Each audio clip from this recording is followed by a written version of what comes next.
He's one of the world's premier clowns, but that's not all. He's a great humanitarian, the only performer I've ever heard of nominated for a Nobel Peace Prize. Year after year, he comes up with a new trick from his bottomless bag. This great singer, dancer, and entertainer is now on Broadway as the devil in Damn Yankees. Get ready for Jerry Lewis coming straight up on Straightforward.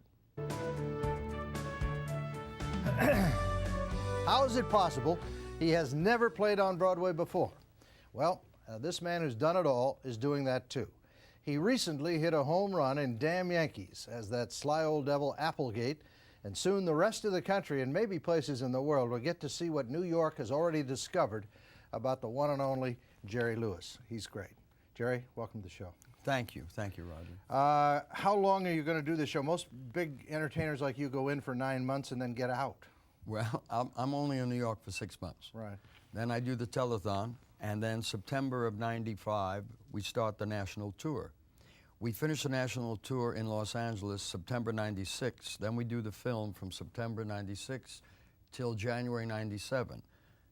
February '97, we open. Are you getting this, folks? Are you writing this down? Go ahead. February '97, we open in London for a year. We close there February '98. Then in March of '98, we open in Paris for a year. Close there March of '99.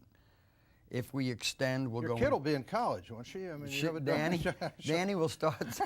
Danny will start school in London, and then we'll take her on to a French school, right. And then we finish in Berlin, probably '99.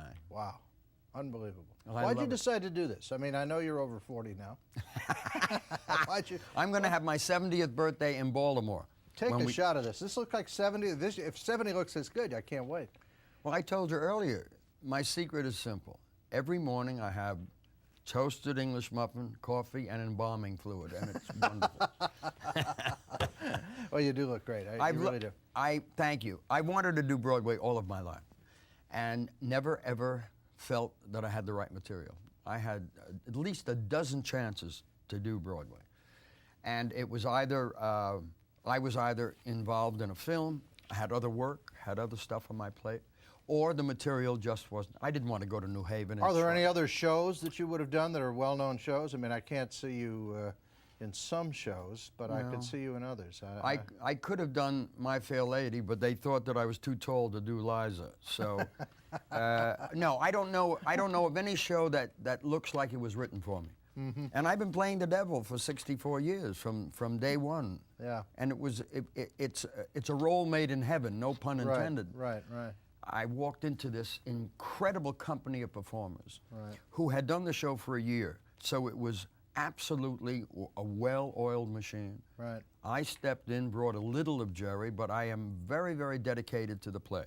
I will not step out of it, though I do in a couple of occasions. The audience wants to see a little Jerry there. We do that, but just enough so that we don't in any way impair the play.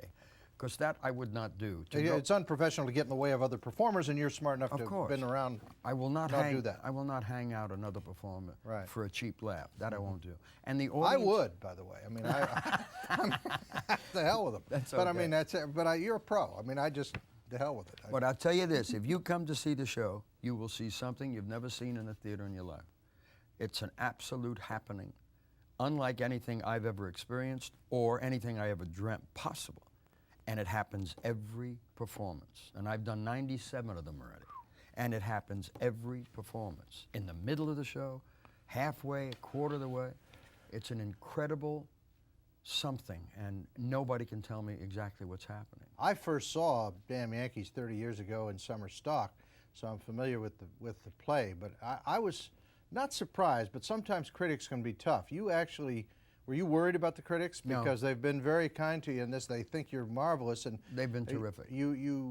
I was worried because sometimes they'll get a big name like you and decide, okay, here's a way to take a shot now. Yes, but they did not do that. They didn't do it. No. Yeah. They were wonderful. They were wonderful, and I came in with a better attitude in terms of the press. I've been battling them for 50 years. Yeah, I know. And I decided that this is too important in my life. This is the cherry on the cake. This is the last turn. I'm coming around the 16th pole. I'm heading for home. And I decided I'm going to do it and make it so perfect, and including the press.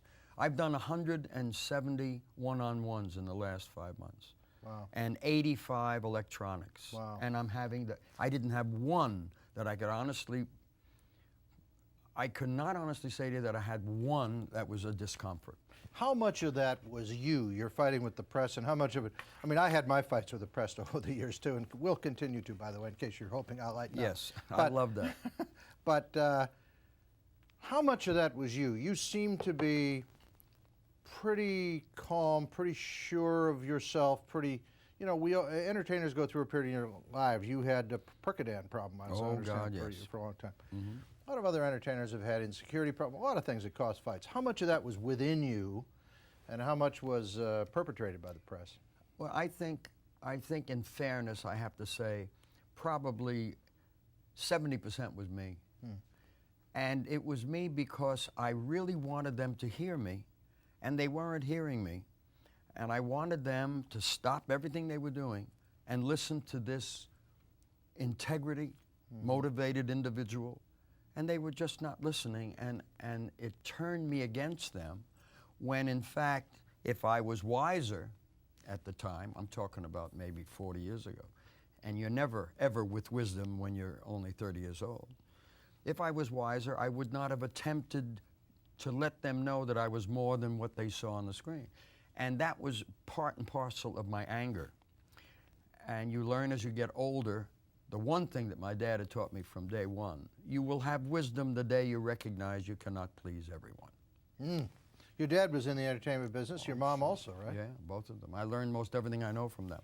And his cry from day one was, when you play Broadway, you got it. And he watched me go into the galaxies. When Dean and I took off, it was like Apollo 11. And yet he would say, "You ain't got it yet, kid." I said, "Dad, Paramount just told me that I brought them $800 million in rentals when the tickets were 40 cents. He says, "You ain't got it yet, kid." Then I took him to London for my command performance for Her Majesty.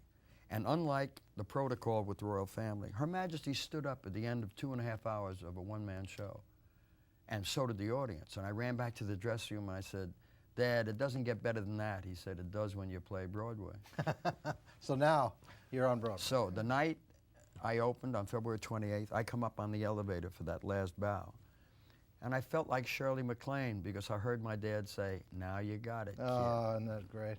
You mentioned Dean Martin. Why do you think, I mean, I grew up, you know, I went through my years with you guys about the same time, but why do you think it has endured in people's minds? You guys were only together as an act for what? 10 years. 10 years? 10 years to the day. Really? Yeah. We teamed up July 25th, 1946, and we finished as a partnership July 25th, 1956. What blew it up? Nobody ever has been able to explain to me in all these years. I think that what really blew it up was that there again, I think I have to take the heat for that because everything was Jerry, the silly one. The little guy, they'd call me. I was 6 feet tall, so was Dean. Right. But I worked in a crouch because that was the comedy. Sure, yeah. And I don't know that I could have done what Dean did. He took 10 years of indifference. No one realized he was the spine of this. No one realized the brilliance of his comic timing. Nobody knew the brilliance of his comedy. No one ever knew when Jerry was doing straight for Dean or Dean was doing straight for Jerry. And he took 10 years of that. And he finally decided he really needed to get out and do something on his own. And I needed to do more on my own. Were you angry at him or he angry at you or both at that time? I think Just kinda we were heated? angry at one another because it's not unlike the child that you adore that runs in front of the car. Yeah, you The get car misses a child and the first thing you do is whack him. Right. Yeah. And that's all that happened with us. We love one another dearly, always have and always will. But you get that anger because something isn't working. Right, right. And it's not unlike a marriage or anything. You No, spend that it's much time with somebody, it's very much like you a have marriage. that kind of a relationship. The only thing I wouldn't do was get into a nightgown, and he was very understanding. One more thing on him. I saw a picture that looked horrible, like he had Alzheimer's. Is he that ill? No, he's okay. He is. They caught him on a bad night where he was feeling pretty. He had a couple pops or something. And No, just I looked think bad. he was having some liver trouble, and the first thing that happens is your skin color changes. Right. Your ability to stand up is affected, and they happen to grab, as paparazzi does, they use the widest lenses possible, which distorts the individual in the first place. Right. And Well, he that's was good to feeling know. He's lousy, fine. and they printed that picture, and it's been all over the world. I had the sense that his life turned. I got to take a break at 30, but his life turned when his kid was killed. Yes, absolutely. That He was my godson, so I can tell you all about that. yeah. It that changed. was, it really did. Drastically. I had the sense that there was just a change in him and a change Absolutely. in a lot of things when I you don't lose know a how child. I don't know how you lose a child and go on with your life. Right. Okay, we'll be back. Damn Yankees star Jerry Lewis right after these messages. Stay with us.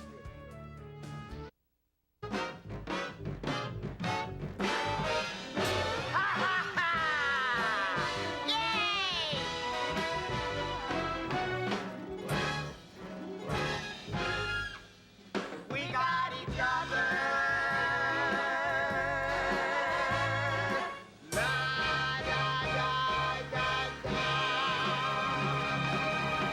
You want a great night of entertainment. That is it, folks. It's Damn Yankees on Broadway. What's the theater? Marquee Theater, Marquee Theater. 8 o'clock. 8 o'clock. And Wednesday, 2 and 8, and Sunday, 3 o'clock. You do how many performances a week? 8 a week. You do 8. Yeah. That's a piece of cake. When Really? when Dean and I played the Paramount, we did 56 a week. Nah. 56 a week. No way. You can add, right? Yeah. Okay, 8 a day, 7 Yeah. days a week, 56 a week. We did 2 weeks of 112 shows, went to the Chicago Theater and did 9 a day, which was 63. So in 21 days, we did 175 one-hour shows. What did you guys make when you first started? What would they pay you to do shows before you got really famous? Oh, well, we were getting 600 between us in that Atlantic right? City. Yeah, That was that was okay. with the Rays. We started at 100 and a quarter apiece, but at the Paramount, we took out $470,000 for the team in the 2 weeks when the tickets were 50 cents. Wow. Did you handle your money well through the years? Yeah, You did. You're okay. I got it on me. Have someone greet him downstairs on the way out, will you? You were saying about Dean losing the child and talking about children. You were the godfather of Yes, that boy, of Dino. Dino. What effect did that have on you and on him and on the people involved? I mean, losing a kid like that, I guess they knew what happened right away. The plane was missing. He Yes. hit the radar was off or something. He hit a mountain. He was according to the last call in, he was flying at 800 and some miles an hour. Ooh. And he lost control of the hydraulic system. They knew that after the fact, and he went into the mountain. The feelings that we had, would they be different if the child was not terribly bright? Would we have felt different if he wasn't a great human being? No, I don't think so. But in the case of Dino, he was the most brilliant, brightest, sharpest, most wonderful human being and a brilliant athlete and had talent to spare. And I guess when someone with all of those wonderful, wonderful makeup of the character, to lose that human being, as far as Dean was concerned, it just shut him down. He was playing golf at the time, and he was enjoying his retirement, and he would go to Palm Springs, and he would attend the tournaments. Now he sits. He goes to dinner at night, has an Italian meal, and his driver takes him home, and he sits. He will never get over that. And I talk to him, and I try to make light, and we have some laughs when we talk on the phone. But the laugh that I hear is a painful one, and as it should be, I guess. When you opened on Broadway, he sent you Sent me a away, yeah. He did. Dear Jerry, I knew you'd play baseball during the strike. Love your ex-partner. I love that. And it's the only wire that he's ever sent in his life. Yeah. Dean doesn't do that. Right. He just doesn't write thank you notes or those kinds of things. And it meant a great deal to me. It was very, very meaningful knowing that he doesn't do that. Quick capsule description of your father. I'm always interested in how people achieve who they are. I know I'm a product of people in my life. You must be. Quick capsule version of your father. The quick capsule version of my father would be an apostle.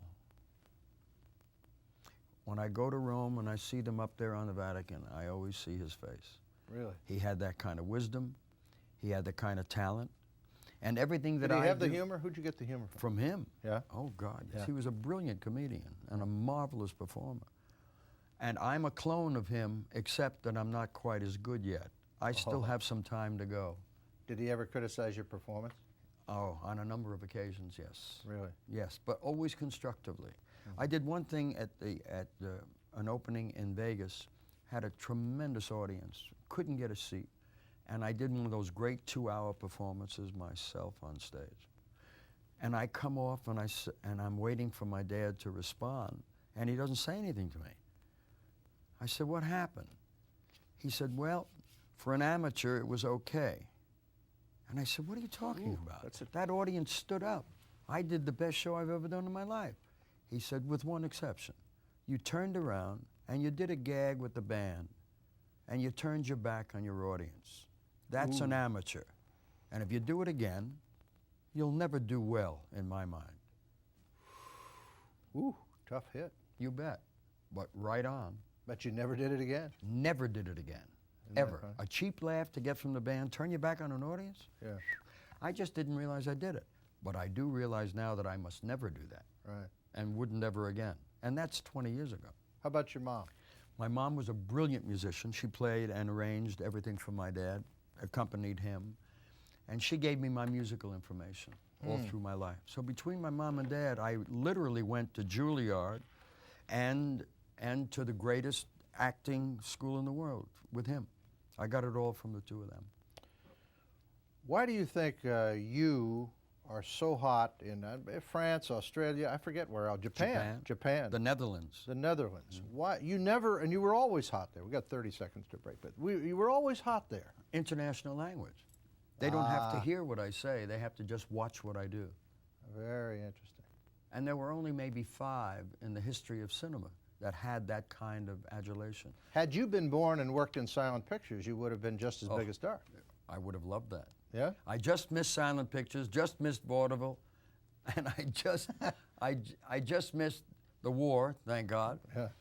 And Got to hit a break. all right, All right, I'm going to take a break. I'm not going anywhere. He's staying right here. He is a comedian, actor, singer, director. We'll be right back. Where were you when I needed you? Get your hand off the bag.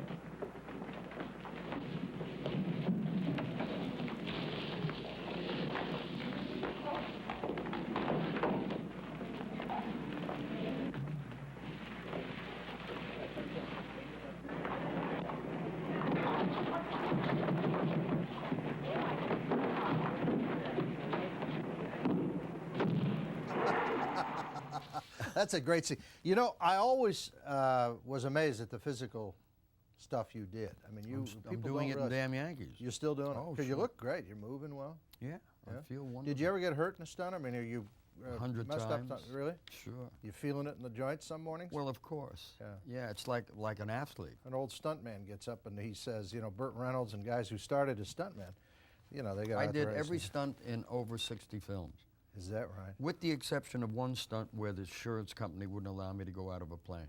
But everything else I did. And when I went in training for Damn Yankees, I was weighing 201 pounds when I came back from London, having done Funny Bones. And the director wanted me to be heavier because it would be great for the role. Now I get back and then they start talking to me about Damn Yankees. I said, no way, not at 200 pounds. I said, if you want to wait for me, I'll think about it. They shut the show down for 3 months Really? for me to lose 35 pounds. I'm now at 164. Yeah, you look good. Do you gain and lose weight pretty easy? I mean, can you take it up or down? You got to fight it like everybody. Huh? I have a problem if I don't pay attention. I'm on the treadmill every morning and every Right. night, and I stay under 800 calories a day, and I've never felt better in my life. Is that right? Yep.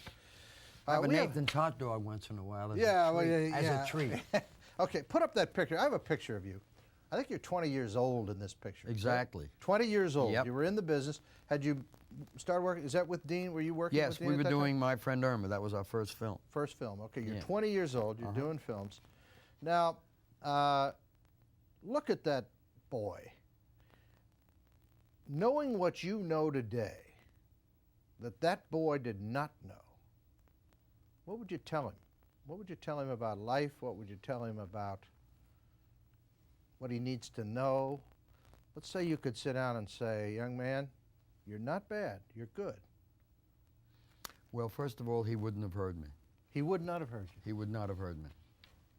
If I'd have told him here's the shortcut to total happiness, security, and great fame, he wouldn't have heard a word I was talking about. Why? He was too involved with what he was doing, and the 9-year-old in him, who happens to still prevail, was so on fire that you could not ever confer with him logically or rationally because he was on too great a rush.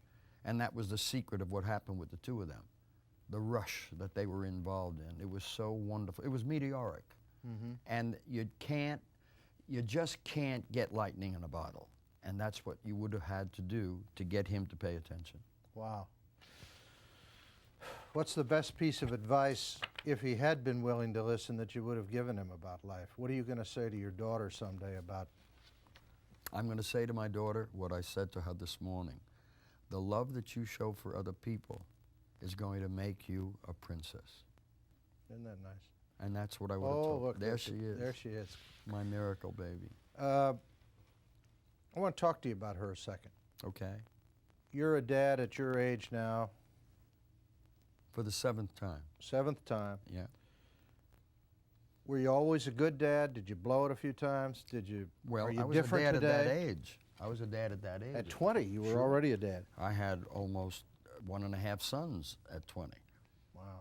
And I was so involved with that rush that I never got to see my children until they were already walking.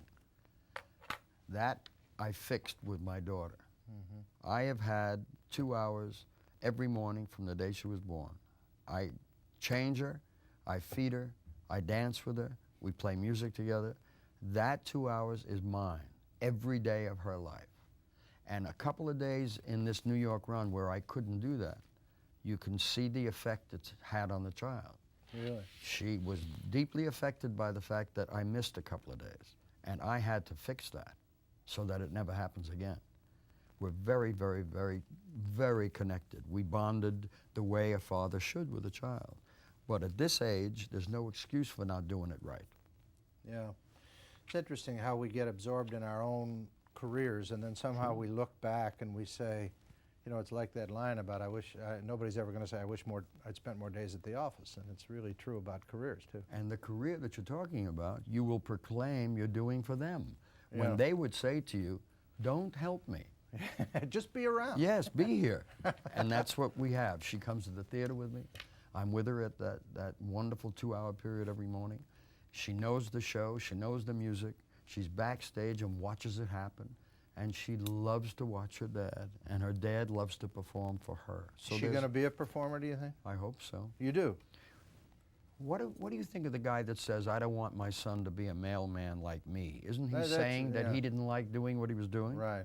He doesn't like his life. Right. For whatever But reason. for a man that's having the time of his life doing what he's doing, I would love her to appreciate that kind of time in her life. Jerry, you've raised over $600 million, I think, for $1.4 $1.4 billion. billion. Okay, double that number, folks. Right. $1.4 billion for charity. Nobody's ever understood exactly where that drive came from. I mean, most entertainers just don't do that. They'll contribute, or they'll wear a ribbon, or they'll show up at an event. I got 30 to the break. What's that drive in you? Where'd you get that? I have never, ever expounded on the reason for it. I can only tell you that it needed to be done, and the reason is of no consequence. The importance is that I did it, and will continue to do it. And if I've got a breath left, I'm going to get it done. Okay, we're going to take one more break here, and we'll be back. The Life and Times of Jerry Lewis. Also, he is one of the best dramatic actors. I always like to see in a dramatic role. I see in some of these movies, it's quite interesting because you don't expect this from Jerry Lewis, but when you see him in a dramatic role, he's really something. So stay with us. We'll be right back. Jerry, can You understand English? Take your things All and right, go. all right, I can take a hint, Jerry. I just want to ask you to listen to my stuff for 15 minutes. That's all. Is that asking too much? Yes, it is. I have a life, okay? Well, I have a life, too. That's not my responsibility. Well, it is when you tell me to call you and then you don't... I told you to call to get rid of you. To get rid of me? That's right. Okay. All right, I can take a hint. If I didn't tell you that, we'd still be standing on the steps at my apartment. Yeah, all right, so I made a mistake. So did Hitler. All right, oh, this is the way it is when you're famous. Oh, interesting. Tell me about that, working with De Niro. Well, working with De Niro is like working with the best. He's good. It doesn't get better than that. Bobby gets so involved in the project that he's in. Let's put it this way. Look at Raging Bull. Whatever it took to get that on the screen, you're talking He about gained 40, 50 pounds to do that. maybe role, even more. maybe more. But that kind of dedication Yeah. comes from a quality-like artist I've never known. The only one that I think compared to De Niro in preparation and in performance was Richard Burton, Interesting. as far as I know. No one has ever prepared. They say like- Brando prepared, but I don't know that. And- Not and as much as De Niro. Really? Oh, no, no. De Niro, when Bobby and Marty and I met to talk about doing it, Paramount called me and asked if it's okay to send De Niro the requested material, which was 40 of my films. And he wanted to look at them all a number of times. Really? This is after we made the deal to do the film. He needed to know everything about what I did, which would have nothing to do with this film because I was doing a straight role. Yeah, and almost you'd think it would throw you off seeing most of the But he needed to do comedy that. stuff. Interesting. Then when I came to New York the night prior to our first shoot, he said, I hope you know that we can now never ever have dinner together or socialize from this point on. I said, well, why? He said, because I want to kill you in this film and I need to be focused. I said, okay, Bobby, that's fine. And not until the last day of the shoot did Bobby and I have dinner. Is that right? Yep. When you first did a scene with him, first did a walkthrough, Mhm. what do you think was going on in his mind and what was going on in your mind? Well, the thing that was going on in my mind is that I'm there to serve the project. I'm a team player. I bring whatever's necessary for the team to win. Bobby's intensity is so tremendous that he doesn't know you're there. He will perform with you because through that intensity, he has the ability to do what the actor has to do. But you can see in his eyes, he's locked into the focus that's necessary to be brilliant. And he is.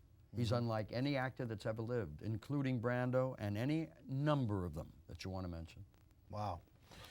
Is it tough to go from comedy to a serious role like that, or does your innate acting ability in comedy make it possible for you to do drama? Well, I it's- don't see many serious guys go funny. Well, you can't do that. A serious actor cannot do comedy.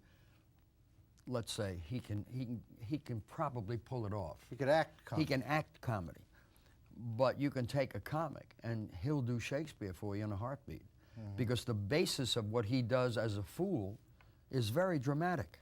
He has to first be a fine actor before he can be an idiot. Unfortunately, Who's the greatest entertainer you saw in your life? Jolson. Jolson? Yes, without question. I don't even have to think about that. Why answer. was he so great? There are a lot of young people who watch this network, watch this show, and they hear the name Jolson. I think that was a guy, he sort of did it in blackface. It was really politically incorrect. The guy had a kind of a tinny voice. And what's the magic? What was the magic that Jolson brought to the stage? The magic was that he loved coming to the stage. He loved to perform and to give pleasure to the audience, and in turn got his own satisfaction. You see, he was one of the forerunners of the simple premise of selfless and selflessness.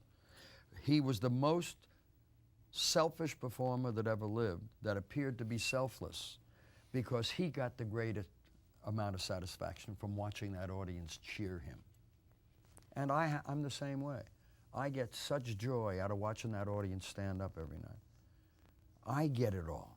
They think they're getting it. Is that a need for you? In other words, is that a drive in an entertainer, a guy who has to go do it every night because he needs that audience approval, as some people think, or is that just folklore and basically an entertainer is like a guy who's a great pilot or a great something else? Is there something different in the emotional makeup of an entertainer that causes him to need that response from an audience? Yeah, I don't think a nuclear physicist needs this, And they rarely get it, by but the an way. entertainer Does. needs that. As a politician needs it. A politician, if he's going to be of any worth, needs, his credentials are that he's accepted. And until that happens, he runs into all kinds of roughshod worlds. You knew Ronald Reagan before he was governor, Oh, didn't yes. We were very good friends. We lived on the same street. We Really? had dinners together, and he It's was sad what's going on there with his illness. Yeah.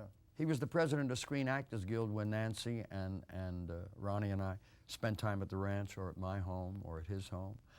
And I was one of the people that said, I really don't think he's ever going to be president. I just didn't think he was going to be. But when he became president, I think he was one of the great presidents for this country. Yeah.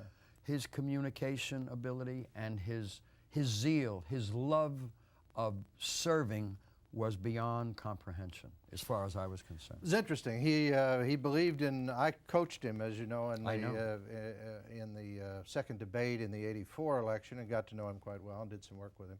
And I also coached Nancy and Ronnie when they did a public service film together, and they started bickering. And I said, "What's going on here with you two?" And they said, "This is the first time we've actually done anything together since Hellcats of the Navy." And so she was criticizing his performance. But they were a wonderful couple, and they loved each other a lot. And he was one of the most decent men. He was really borderline fantasy. He was so decent. It'd always give you whatever you needed. He was Yeah, always and there. people would always ask me, when I went to the White House, Sam, my wife, and I were with Ronnie and Nancy 3 times at the White House. And I would be asked by friends about, what is it that we like so much about him? I said, you just like a very simple, basic, wonderful part of him. He's a decent human being. Okay, continued success. Jerry Thank Lewis. you. Damn Yankees on Broadway, folks, and on the road. He's going to be out there for a while. When we come back, New York may be enjoying a renaissance in cabaret music, but we'll meet a woman who never went out of fashion and is still on top today, Barbara Carroll. She'll sing for us, too, so stay with us.